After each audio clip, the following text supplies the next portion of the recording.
आपका नाम क्या है भाई? सूरज। आप कहाँ के रहने वाले हैं? महेशगंज प्रतापगढ़।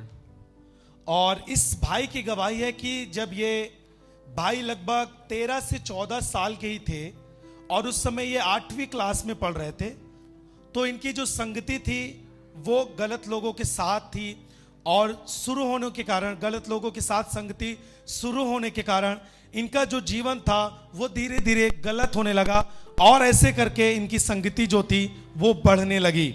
आप बताएं भाई कि क्या हुआ था, आपने कैसे, क्या आपको लोगों ने सिखाया, क्या बोला कि आपने ऐसा काम शुरू कर दिया 8वीं कक्षा से? जब मैं 8 में पढ़ रहा था तो जो हमारे साथ में जो हमारे सहपाठी थे जो साथ में पढ़ते थे वो लोग जो है मतलब नशा करना और किसी भी लड़की को देखकर मतलब उसे गंदी निगाह से देखते थे, तो उन्होंने कहा कि तुम भी ऐसा करो, अच्छा लगता है। तो फिर धीरे धीरे करके हमारे मन में भी ऐसे विचार आने लगे कि हाँ ये सही कह रहे हैं। और जैसा आपने लिखा है कि उसी समय से आपने धीरे धीरे करके फिर आपने नशा करना शुरू कर दिया और इधर उधर की बातें करना, गलत वीडियोस देखना और अपने आप को पूरी रीत से पाप के लिए दे देना, और उसी तरह आपका जीवन लगातार बीता गया। जी भैया। आप नशे में क्या क्या नशा करते थे आप?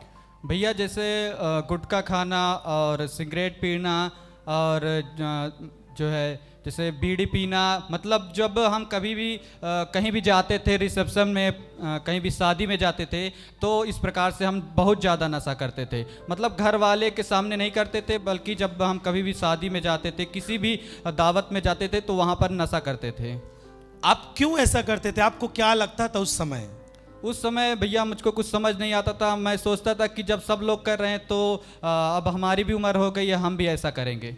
मतलब कि लोगों का सिखाना और लोगों का बताना, और जो भी जितने भी जवान लोग हैं यहाँ ध्यान से सुने, आपकी उम्र होने के बाद लोग आपको सिखाने लगते हैं कि ये बातें करना, ये चीज़ें करना इस उम्र के लिए अच्छा है, आपको करना चाहिए, अब आपका जीने का समय आ गया है। ये सब फालतू की बात है जो आपको शैतान उस व्यक्ति को इस्तेमाल कर रहा है और आपके जीवन में, आपके मन में गंदा बीज बोया जा रहा है।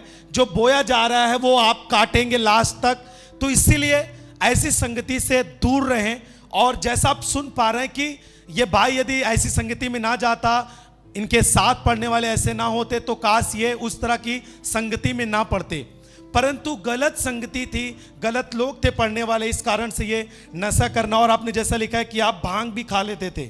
जैसे भैया जो है घर में जब लोग नहीं थे, जब घर वाले मम्मी पापा नहीं रहते थे, तो मैं जाता था और मतलब भांग जो है वो पीता था। मैं खाया नहीं, मैंने पिया भांग को। और आप तंबाकू भी लिया करते थे बीच बीच में? जी, जैसे हमारे घर में दादा थे और हमारे पिताजी थे, तो वो लोग खाते थे, तो हम भी कभी जैसे खाट पर रख देते थे, तो हम भी उसमें से जो है सोचते थे कि कैसा लगता है, तो उसीलिए हम भी खाने लगे। जब वो घर में नहीं रहते थे तभी हम खाते थे। और ऐसा करके आपका जीवन पूरी रीत से नशे में और पाप में ही था। जी भैया। और क्या बता सकते हैं आप नशे से, आप क्या उस समय सोच करके आप क्या बयान कर सकते हैं उस समय जब आप नशे करते थे? और भैया जैसे मैं कभी भी कहीं भी जाता था, रिसेप्शन में, शादी में जाता था, तो मैं घर से, जैसे मेरे पास पैसे नहीं रहते थे, तो कहीं भी गुल्लक में पैसा रखता या कहीं भी रहता था, तो मैं उसको निकाल लेता था और किसी को पता नहीं लगता था। और जैसा आप बता रहे हैं कि आप गलत वीडियोस उसी उम्र में देखना शुरू किए और उसके कारण से आप हस्तमैथुन भी किया करते थे और आप पूरी रीत से पाप में पूरी रीत से आ चुके थे और आपके मन में गलत गलत विचार हमेशा होते थे। जी भैया, जैसे हम मोबाइल पा जाते थे तो उसमें गलत वीडियोस देखते थे, क्योंकि हमारे दोस्त कहते थे इसमें देखा करो, ये अच्छा है, तो उसे हमारी भी आदत पड़ गई, तो हम उसमें देखने लगे और उसके साथ हस्तमैथुन भी करने लगे और धीरे धीरे हमारा जीवन एकदम पाप में लिप्त होता चला गया।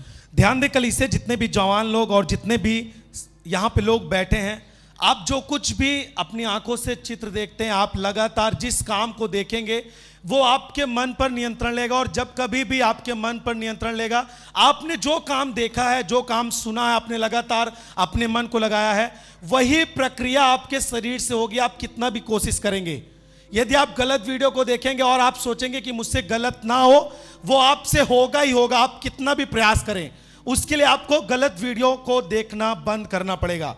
जैसा आप सुन पा रहे हैं कि उन सब को देखने के कारण ये भाई हस्तमैथुन भी किया करते थे, और ये जब कक्षा 9 में गए और इनकी जो लत थी वो बढ़ती गई, तो इन्होंने सोचा कि कोई कोई लड़की भी मुझसे बात करे, और ऐसा करके ये अपनी आदत को बढ़ाते गए। जी भैया। फिर क्या हुआ? आप 9वीं क्लास से फिर आप बात भी किया करते थे? जब मैं 8 में पढ़ता था तो धीरे धीरे मेरी ऐसी संगति होती गई। फिर जब मैं 9 में गया तो फिर मैंने सोचा कि अब मैं भी किसी लड़की से बात करूं, तो मैंने ट्राई किया, फिर जो है मैं बात करने लगा। और जैसा आपने लिखा है कि आपने लगभग 3 लड़कियों से बात आप कर चुके हैं। जी भैया। और लगातार आप इस तरह की बातें किया करते थे? जी भैया, लगातार रात भर फोन से बातचीत किया करते थे। और क्या लगता था आपको? कभी आपको डर है अपने मम्मी पापा का डर है आपके जीवन में कि मैं गलत कर रहा हूं या फिर क्या कर रहा हूं, मुझे कोई जानेगा तो क्या होगा? आपने कभी ऐसा कभी सोचा था? नहीं भैया, हमारे कुछ भी समझ में नहीं आता था। हम सोच रहे थे कि जब सब लोग करते हैं तो हम भी ऐसा करेंगे, क्योंकि हमारे जो दोस्त लोग थे वो सब ऐसे थे, तो हमें भी उसी तरीके से जो है हमारी आदत पड़ गई थी कि हम भी ऐसा ही करें। ध्यान देकर कलीसिया, बाइबल एक वचन कहता है कि जो बुरी संगति होती है वो अच्छे चरित्र को बिगाड़ देती है। जैसा आप सुन पा रहे हैं कि ये भाई भी गलत संगति होने के कारण जो उनसे सीखते थे ये उन सब बातों में बढ़ते ही जा रहे थे, और इन्होंने 3 लड़कियों से बात करना शुरू किया। और जैसा इन्होंने लिखा है उसके बाद ये लगातार इस तरह की नशे में और गलत काम में पूरी तरीके से पड़ चुके थे, और ये बढ़ते ही जा रहे थे। जी भैया। और उसके बाद फिर आपने लिखा है कि मुझे फिर धीरे धीरे कुछ प्रॉब्लम होने लगी, जैसे मेरे पेट में दर्द होने लगा, जिसके कारण आपको खाना भी नहीं पचता था, डाइजेस्ट होता था, और उल्टी का मन रहता था। वो कैसे होने लगा आपके जी जीवन भैया, में? मैं एक्सरसाइज कर रहा था और कुछ एक्सरसाइज गलत होने की वजह से मेरे जो है पेट में दर्द हुआ। फिर उसके बाद मैंने सोचा ऐसे ही दर्द होगा, तो मैं डॉक्टर के पास गया। डॉक्टर ने दवा दिया, तो दवा खाए तो कुछ आराम नहीं हुआ। फिर मैंने बड़े डॉक्टर को दिखाया, 2-3 डॉक्टर को दिखाया, तो बोले कि अल्ट्रासाउंड आप लीजिए। तो मैंने जब अल्ट्रासाउंड कराया तो उसमें निकला कि आंत में सूजन है। और जब रिपोर्ट आया तो डॉक्टर ने इनको बोला कि आपके आंत में सूजन है। उसके बाद फिर आप दवा खाते ही रहे? जी भैया। कितने महीने या दिन तक आपने लगातार दवा खाई है? लगभग 1 साल तक मैंने दवा खाई उसके लिए। और उसके बाद फिर क्या हुआ जब आप दवा खाए तब? जब दवा खाए 1 साल तक मैंने, लेकिन उसमें कुछ भी हमको रिलीफ नहीं हुआ, तो हमने सोचा कि अब शायद ऐसे ही रहेगा। लेकिन हमारा जो पाप था वो लगातार, मतलब हम पाप करते ही गए। हम लड़कियों से लगातार बात करते ही थे उस बीमारी में भी। और ध्यान दे कलीसिया कि उस बीमारी में आने के कारण भी ये भाई लगातार नशे करना और लड़कियों से बात करना इन्होंने नहीं छोड़ा। ये बीमारी में थे और साथ साथ इनका जीवन पाप में भी था, और इनको कुछ समझ नहीं आता था। जैसा आप समझते हैं, हर एक व्यक्ति इस बात को समझता है, जो प्रभु के पास आ चुका है वही समझता है कि क्या बातें करनी चाहिए, परंतु जो नहीं अभी जानता सच्चाई को, वो सोचता है कि यही जीवन है, इसी में जीना, मौज मस्ती करना, अपना लाइफ का आनंद उठाना यही है। और इसी तरह लोग शराब में, नशे में, बात करना, पत्नी भी है तब भी दूसरी लड़कियों से दूसरी की पत्नी से बात करना उनको पसंद आता है, और ऐसे करके लोग लगातार पाप में फंसे रहते हैं। और इन्होंने लिखा है कि जब तीसरी जो लड़की थी उससे बात ही करते थे, और उससे मिलने के लिए भी आप उसके घर पर गए थे। भैया, मैं जो तीसरी लड़की से जब बात कर रहा था तो मतलब वो स्कूल में जहाँ पढ़ती थी, तो एक दिन मैं उसके स्कूल में गया, तो स्कूल के बाहर ही था, तो वहाँ के जो प्रिंसिपल थे उन्होंने जो है मतलब जान लिया कि किसी से मिलने आया है, तो उस जो है लड़की के जो है घर के गार्जियन को बुलाया, उनके पापा को बुलाया, और उनको जो है मतलब हमें जो है उनके हाथ में सौंप दिया। और ध्यान दे कलीसिया, हम इसलिए आपके सामने गवाही लेके आते हैं ताकि आप जान सके कि कैसे फंसे लोग, कैसे पाप में फंसे लोग, बीमारी में फंसे लोग को परमेश्वर ने किस परिस्थिति से निकाला है। इसलिए हम आपके सामने पूरी गवाहियों को खुल के लेके आते हैं ताकि आप बदल जाएं, और यीशु की सामर्थ्य यहां मौजूद है आपको बदलने के लिए। जोर से ताली बजाएं, एक बार तारीफ करें।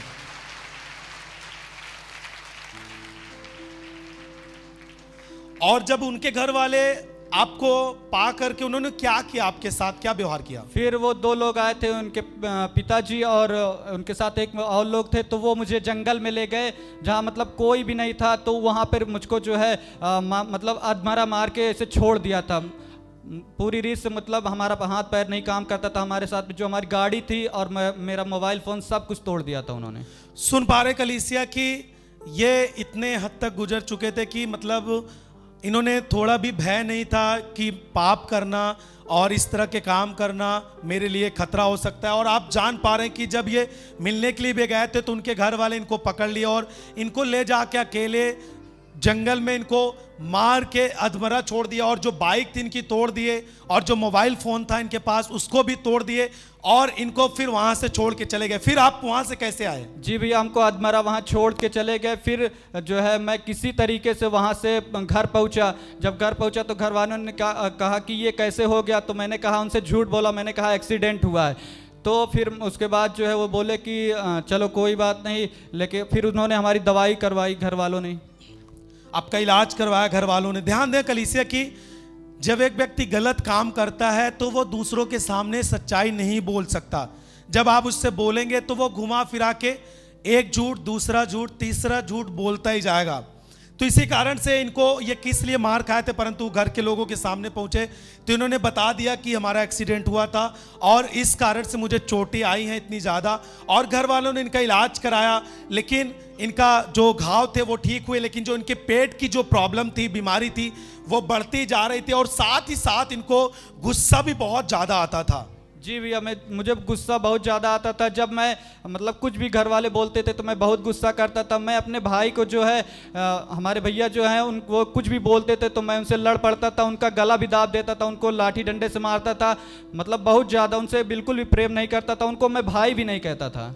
सुन पा रहे कलीसिया की, जब पाप का स्तर आपके घर में, परिवार में बढ़ेगा, किसी भी बच्चे के द्वारा या फिर फैमिली में कोई भी सदस्य के कारण जब पाप का स्तर बढ़ता है तो इतना ज़्यादा उसका नियंत्रण होता है कि लोग अपने भाई को, अपने बहन को, माँ बाप को प्रेम नहीं करते, परंतु उनको हमेशा गुस्से की निगाह से, पाप की निगाह से, मारने की निगाह से देखते रहते हैं। नफरत आ जाता है जहाँ पे पाप का स्तर बढ़ता जाता है। तो आप सुन पा रहे, ये भाई अपने बड़े भाई को कभी भाई नहीं बोलता था और उनको हमेशा गुस्से की निगाह से देखते थे, यहाँ तक कि उसको मारते भी थे ये, और उनका गला भी दबा देते थे, ऐसा करके बता रहे हैं। और एक बार ये गुस्से के कारण अपने भाई अपने घर से भाग गए थे। क्या हुआ था उस समय?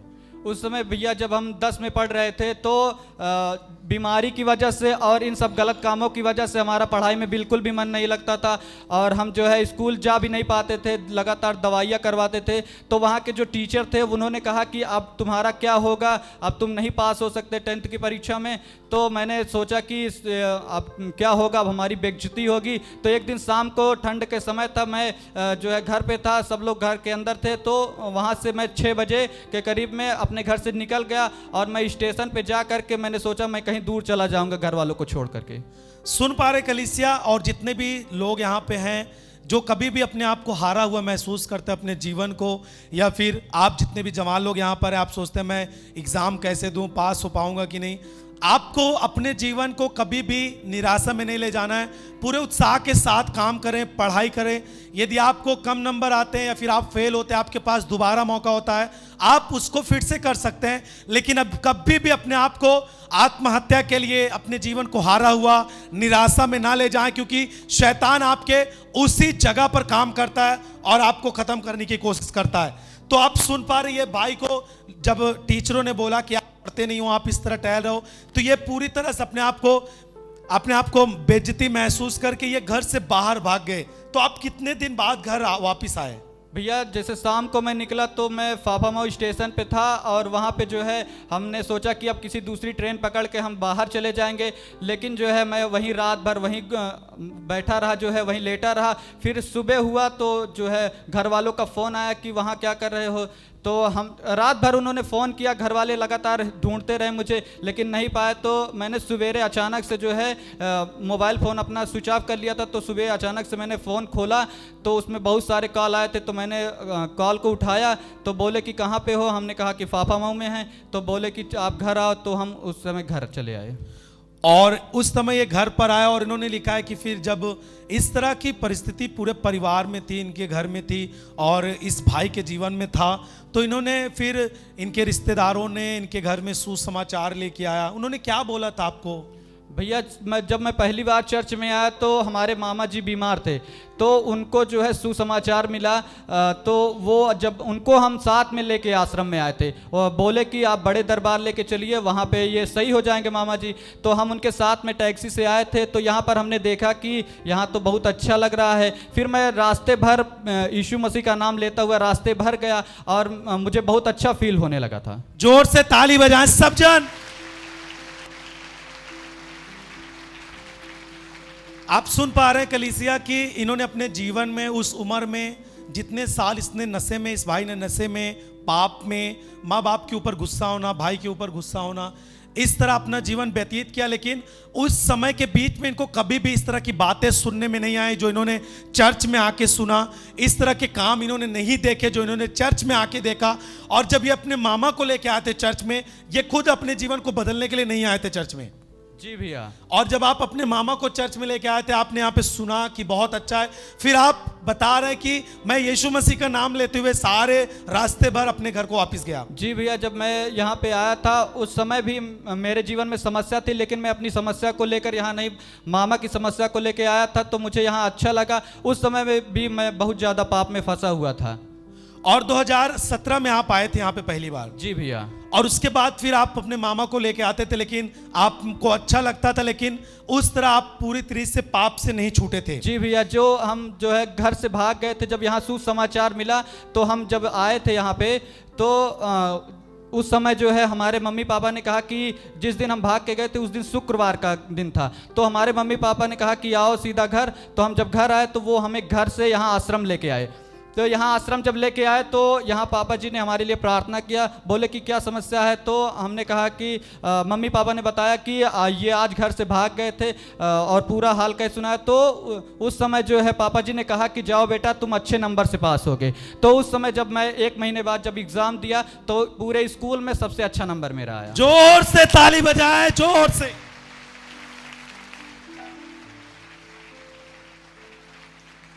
इनके पास 1 महीने था और 1 महीने में इन्होंने अच्छी तैयारी की और परमेश्वर ने इनको ब्लेस किया।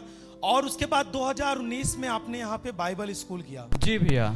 और बाइबल स्कूल में आप रहते हुए 1 महीने यहाँ पर रहकर आपने क्या सीखा और कैसा आपका जीवन बदला और आपने कैसे पश्चाताप किया? भैया, मैं जब यहाँ बाइबल स्कूल में आया तो शुरुआत के दिनों में मुझे बहुत अच्छा नहीं लगता था। मतलब मैं सोचता था कि 1 महीने कैसे यहाँ पे रहूँ, कैसे मतलब दोस्त यार नहीं थे उस तरीके से। तो यहाँ पे मैं जब आया तो धीरे धीरे जो है यहाँ से जो परमेश्वर के दास पापा जी जब वचनों को बताते तो मुझे पश्चाताप होता कि मैं किस गुनाह और किस पाप में था। मैं तो मृत्यु के दशा में था, लेकिन यहाँ आकर मैं आज अब सही हो जाऊंगा। जोर से ताली बजाएं सब जन।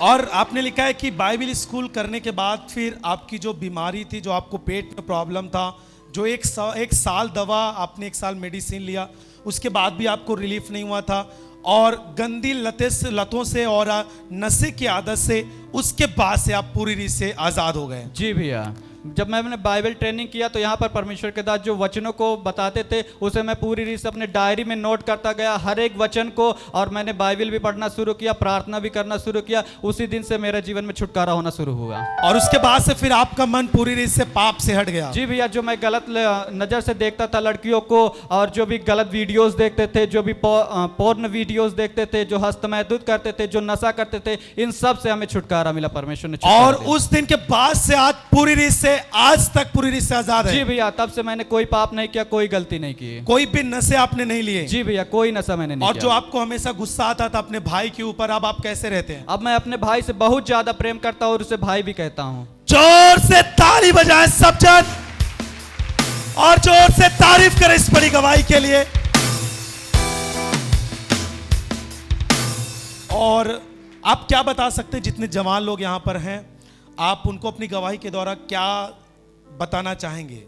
मैं यही कहना चाहता हूँ, जो यहाँ पर जवान भाई बहन हैं, वो सब यदि गलत लत में हैं, गलत संगतियों में हैं, तो वो प्रभु के पास आएँ, संगति करें, लगातार संगति करें, क्योंकि संगति के द्वारा आपका जीवन अच्छा होगा। और जिस तरह मैंने पाप से छुटकारा पाया, वैसे आप भी पाप से छुटकारा पाएंगे। जोर से तारीफ करें, जोर से द्वारा जोर से ताली बजाकर इस बड़ी गवाही के लिए तारीफ करें। हालेलुया के नारे लगाएं जोर से सब जन।